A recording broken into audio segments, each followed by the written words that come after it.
Have you ever suffered from a swelling which looks like that on the top of your tooth from the gums?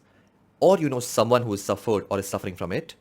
If not, it is surprising because a majority of population between the age of 20 to 29 suffer from this problem.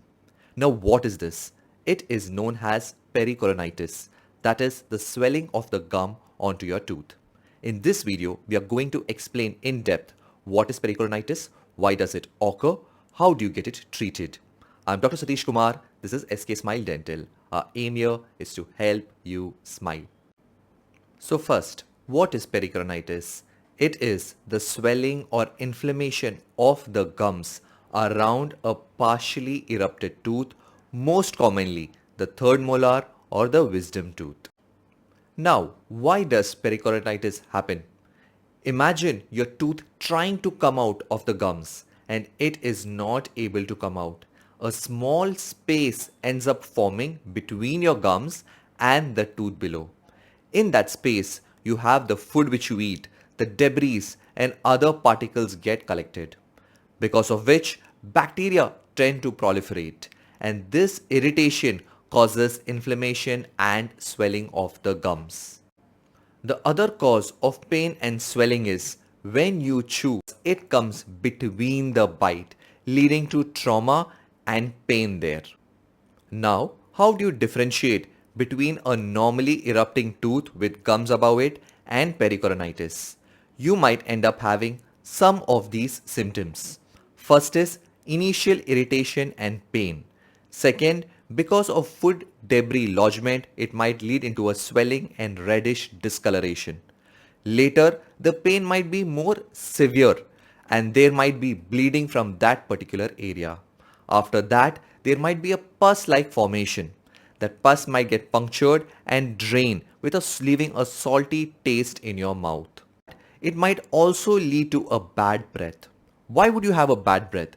Because the food particles which get collected there tend to rotten. They might also cause decay of the tooth which is stuck below, leading to bad odor. You might also end up having difficulty in opening the mouth. If the infection increases, you might also feel some amount of swelling below the jaw or below your neck. Why does this happen? Because there is a drainage system which helps clean up or clear up all the blood supply. Whenever there is an infection, these lymph nodes tend to get swollen. How do you treat pericoronitis? If you're not able to see the dentist quickly, then your first aim should be to try and clean up that area. Now, how do you clean it? You can try using a soft brush to clean up the debris which might be collected out there. If the brush does not go, you can find one of these Proxa brushes, which are small narrow brushes which can go and clean up that area better. If you are not able to brush out that area, you need to wash it out. Now, how do you do that? By using salt water rinses or a mouthwash. You can use a water flosser as well. But the best course of action I would advise you is to go and show a dentist as soon as possible so that if there is any infection, it can be treated. Before you listen to what the dentist would do, if you are getting even 1 point from this video, please do not forget to hit the like button below. And if you are concerned on how to improve your smile, then this is a channel you should subscribe to. Now, what would the dentist do?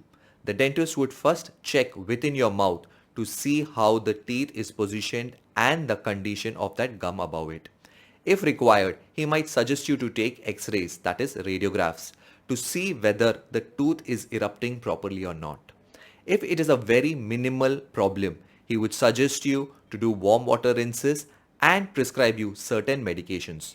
Now, these medications are usually painkillers and if required, antibiotics. If he feels this is not enough, he would suggest you getting that portion of the gum removed, that is excised. Now, this can be done by two methods. One is the blade and the other is the laser. In our clinic, SK Smile Dental, we prefer using a laser because it is more comfortable for the patient.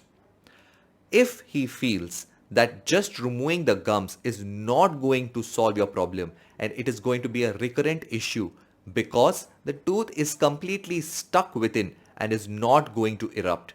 He would suggest you to get the tooth removed.